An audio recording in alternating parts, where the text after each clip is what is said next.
ఇంకోసారి వచ్చి పోదాం అంతా కానీ మేము కాల్ చేసుకుని ఎంత స్తోంత నాకు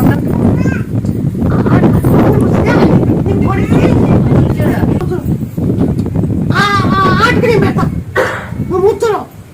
నీ కొడుకు పోతా నీ కొడుకు బాగా ఆడు కాబట్టి నేను చెడు తిరుగుతాను తిను నువ్వు ఆ బాగా కొనుక్కో నువ్వు హాస్పిటల్ చెకప్ పోయినప్పుడు జై హనుమ ఇట్లా జై హనుమ జై రాంజనేయ జై హనుమ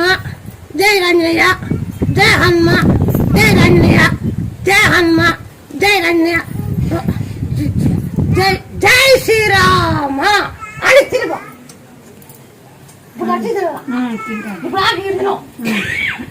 నువ్వు ఆగబెట్టిన కొడుకు ఏంటి నమ్మలే అంటే ఫస్ట్ వచ్చినా నమ్మలే కొడకాలని వచ్చింది ఏమో అందరూ చెప్పినారులే అనుకొని ఒక రాయి వేసిపోయింది మళ్ళీ రాయి ఇచ్చినాక అప్పుడు నమ్మలేదు